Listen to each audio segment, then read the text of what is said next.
right. We're going to continue our morning session on non-local connectivity. Our first speaker will be John Alexander, who's going to tell us the real story of goats. John? I know you're not supposed to start with an apology, but I will. When I nominated this talk, I made an assumption that a bestseller that evolved into a movie with George Clooney that was based primarily on psychic phenomena would be well known in the audience. And I didn't find out until I got to the council meeting that most of our people don't even know what it is. So we are where we are, and I might not have done that otherwise. This is based on a book by John Ronson. Put this. And when I say the 5% factor, he took about this much truth and wrote this much. And I say the characters are unambiguous in this. I've annotated each place I mentioned by name, and so it is really clear. You don't have to extrapolate. Now in the movie, there is quite a bit of extrapolation. Here are the movie claims that are really kind of interesting. I'm going to go through as many of these as we can get through. But these are the things that they stated happened. And understand, this was done as a comedy. I mean, that was kind of the intent on it. So we started, unfortunately, he started with the most dramatic thing, which was that you see George Clooney in there, and he has this goat, and he stares at the goat real intently, and all of a sudden the goat boop, and dies. And in the book, that story exists. Unfortunately, it's not true. The story, which is published on the net, you will find, says that this happened one winter morning at Fort Bragg, that there's a guy by the name of Channon, who's a real martial artist, was involved in it. Took place in the bear pit. Now there's a temporal problem with them to explain, because this must have happened either the winter of 77 or 76. There's a reason that I'll get to. So we had to explain how that happened, so we said the introductions were made by Colonel John Ronson, who's well known. He's the guy who brought Taekwondo to the United States. And when I asked for references, they're all well known and all dead. Micah Channon is a real guy. Now, he was so psychic that he got on a helicopter, became a mercenary, got on a helicopter in Nicaragua that had a bomb on it, and died. So, but his death gives us, kind of a reference point on it and why that probably didn't happen. What the person didn't know, I guess, is that this is Philip. The guy in the middle here is my cousin, who's Shion, meaning a 10th Dan black belt. What does that mean? Well, here are the guys that he used to play. Even if you don't know martial arts, I think you know his playmates. Meaning, this is real serious stuff. And it also turns out we know Jun Rhee. So I called him and asked him about the events, did not know the principals involved, was not a colonel. He came to the United States in his late 20s. He had been a lieutenant, was not with the Korean CIA, did not know Channon. Okay, so if we say the goat didn't happen, what did happen? Because there were some very spectacular sorts of things that did happen and are worth talking about. And maybe not as crazy. Remember, this thing is a comedy, and it makes us look like we were really crazy. First of all, yes, the U.S. was concerned about what the Soviet Union was doing. If you look in the movie, you'll actually see them reading this book, which was very popular in the late 70s. Now, there was a goat lab. There still is a goat lab. It's at Fort Bragg in the Special Forces Warfare Group. And the purpose of the goat lab is, yes, they anesthetized goats, they shoot them, and the idea is you train medics so the first time that they see a gunshot wound is not on the battlefield. Unfortunately, PETA does not like that. I think they'd rather have us shoot soldiers or something. But anyway, there's a real practical application. The goat lab is real, and some interesting things happened there. Why? Why stir at goats? It did stir at goats. The story I have is this guy. This is Nick Rowe. In 1963, he and two other people were captured in South Vietnam. And he was a prisoner until late December of 1968. And only a few days before they decided to execute him, because they got tired of his antics, there was a raid and he escaped. So he got out of the military for a while. And but he was only one of 34 POWs to ever escape during that entire conflict. But the Army decided to come up with a course called SSE, which is Survival, Evasion, Resistance, and Escape. And they do this for people who are at high risk of being captured or interned. So who better to run the course than somebody who's got 5 years experience. Now we also have some dates on him because unfortunately in 21 April 1989 he was assassinated near Manila in the Philippines. But he was really interested in this area. Now one of the things that you see in the movies, you got Rambo who's going to jump up and whip ass and all that. Not happening, okay? This is what real POW, you may have seen Rescue Dawn. This is based on a real, this is what POWs look like when they come out. So you've got poor health, you've probably been beaten, and disease is quite rampant. So therefore the question that Nick Rowe had was, what kinds of things can we do? Are there ways to implement? He had 5 years practical experience, in the jungles here. What can we do to influence people where it's not going to take a great deal of physical energy, because you're just not going to have that. But it does come, there's a lot of experiments that have been done on staring. Does it make sense to try and have a guard look in a specific direction for a bit longer? There's also things on how do you move your hands? How can I make movements that are seemingly safe that can suddenly be turned into an attack? He also had heard about dim mak, which is the death touch. So he sent some of his NCOs out and said, is this real? The guy they came to is this guy. This is Guy Savelli. He's a rather unique, shall we say, martial artist. I've trained with him, met with him. But he is the one who actually taught people how to do dim mak. Now these guys, these are NCOs, they choose not to be known. They are, we know what their identity are. They've now retired. But we're actively involved in training with them some very unique circumstances. They really did know Micah Channon, and no, he didn't get involved in the staring aspects of it. So what is dim mak? Highly controversial. As I said, it's known as the death touch. And the idea here is, unlike this is from Bloodsport, it is not a hard physical blow where you're going to, stop the heart. It's like what you're doing is interrupting the flow of ki or chi. Death occurs at some later point in time. And this may be up to maybe 24 hours later. Now it's interesting, I put in here the principles. For those who attended the meeting in San Diego, we had some interesting Japanese research and looking at remote applications of chi and ki.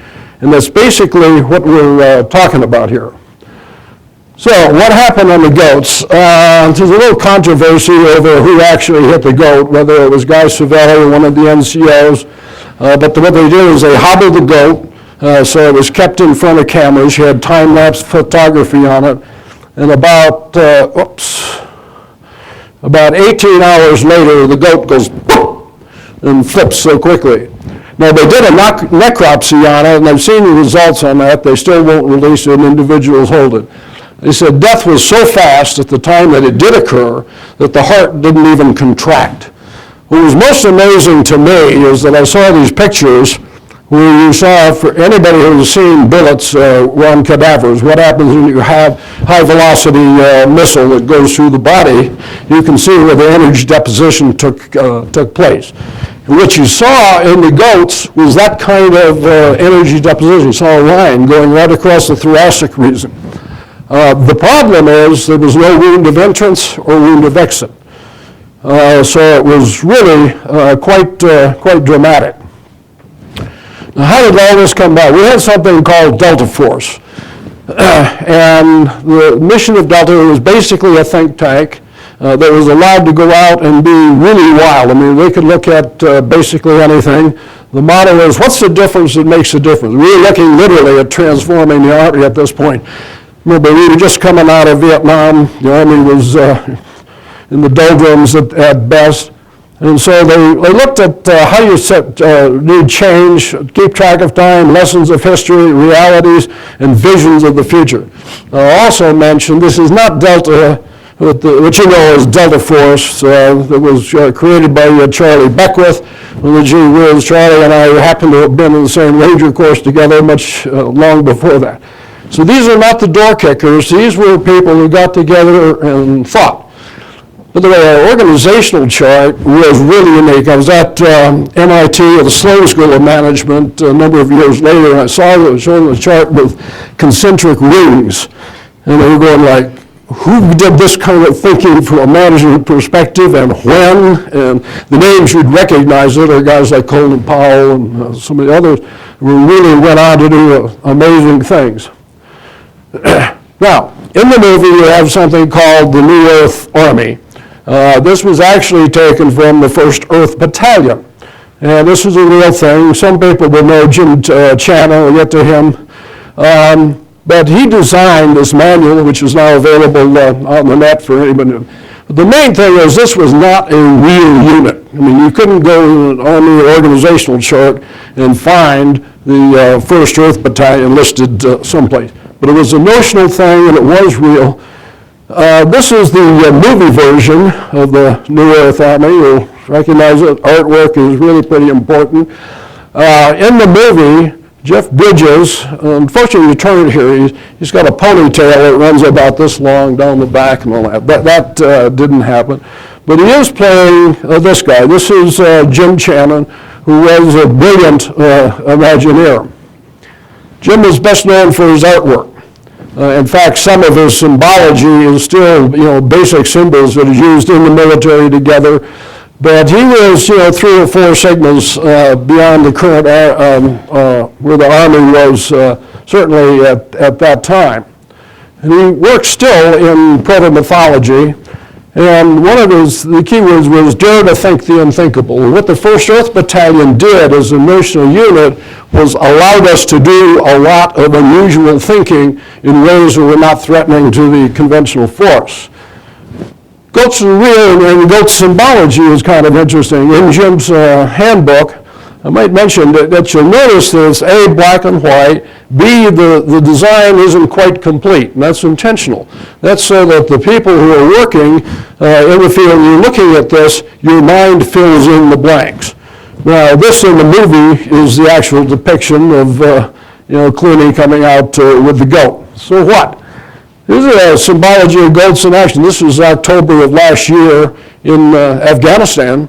And what they're doing here is they've gone to a village, collateral casualties are a problem, and they've stepped in to go meet a family and make amends for killing a couple of kids that had been erroneously killed, and literally taking a goat in and that was well received, by the way. Now, in the movie, if you even saw the trailers, you see General Hopgood here running smack dab into the wall, getting knocked unconscious and whatnot. The guy that was taken was my ex-boss, General Bert Stubblebine. I might say Hopgood also went on to become the villain and better known in Avatar. I will argue this likely didn't happen. There's some people who think it may have. We did talk about the potential of impenetrability of matter, but probably did not happen, and certainly not, the ridiculous way that the movie makes out. In the movie, you see George driving down the road and says, "What are you doing?" He says, "Busting clouds." Highly controversial. Yep, we did that. In the scene, in the movie, again, you see where he walks into the room. You'll notice it says Area 51. These are stills that I've reached in and taken off the movie itself. And all of the computers crash. Yep, that really did happen. The guy who did it was Lynn Buchanan, well known in the remote viewing circles. In fact, came out of that. What happened is he was at Augsburg, Germany, had spent a lot of time setting up a computer program. They were supposed to have a big show and tell. He had everything set to go, had left it, comes back in the next morning, and here's somebody tweaking it. He says, "What are you doing?" He says, "I'm just tweaking it," and whatnot. And he just went berserk, boom, and the entire system crashed.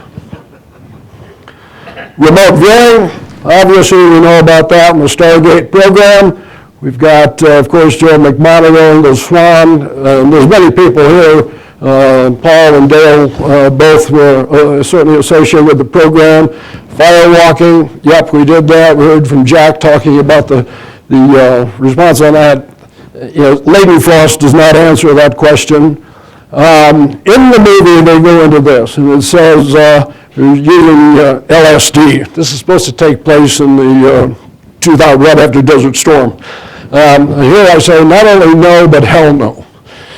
By the 70s, after the CIA investigations had come out, this would have been go to jail stuff.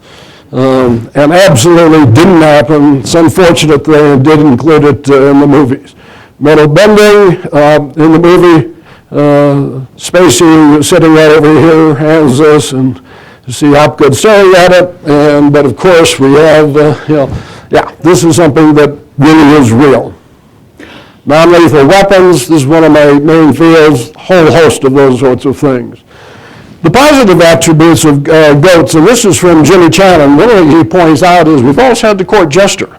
And the court jester played an important role in ideas. He could try things and made things safe. So the point was, by using humor and confusion, you can interject good ideas or new ideas in a safe environment, whereas if you apply them just as, here's a reality, it can be turned on. So, what did this look like? He says, staring at goats, nope, didn't do that. Did they kill goats? Yep, we did that. Did they stare at goats? Yes, they did some other staring experiments. Again, trying to cause them to move one way or another. Again, what's the influence of staring on people? There was concern about psi research. Obviously had a remote viewing program, metal bending, we did that. Computer crashing, that happened. Cloud busting, I'll put that in the possible. Got some interesting results. Wouldn't meet scientific criteria. First Earth Battalion is real. Firewalking, yep, we did that. Going through walls, nope, didn't do that. Non-lethal weapons, of course, evolved. And LSD, not about to venture into that minefield. I should have warned people in case. I did love the ending of the movie because at the end, the guy who's playing John Ronson jumps up and literally does run through the wall. So that's a spoiler, but it's been out long enough if you haven't seen it. So I sort of did leave it there. And I think that's it. Oh, there's one more. I would mention that on 2 years ago, I gave a talk on UFOs, and I've got a book that's coming out February of next year on that. So we actually have 2 minutes. Okay.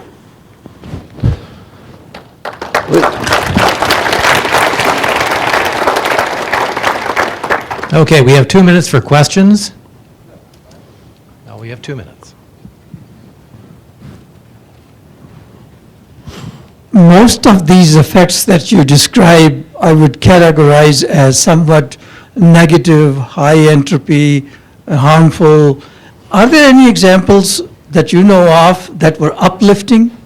Well, my point was that the whole thing with the POWs, that is the thing that precipitated it. It was, how do you train people who are going to be in a very, tough environment to be able to influence that environment. And I would argue that wasn't very crazy. Now, the way the movie portrayed everything, it was highly negative, and everything was done for laugh factor. Yes, John. Does the Delta Force think tank or similar organizations still exist, or if it does exist or does not? Are others? What are some of the other think tanks like the Delta Force? there's never been anything quite as organized as Delta was at the time.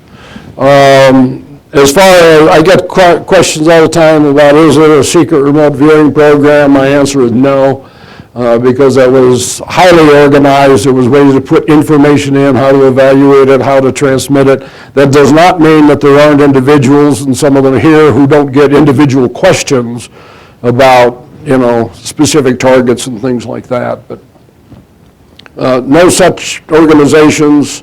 I'll tell you right now, because I do work with the military a lot, frankly, people are running so fast, they really don't have time to think.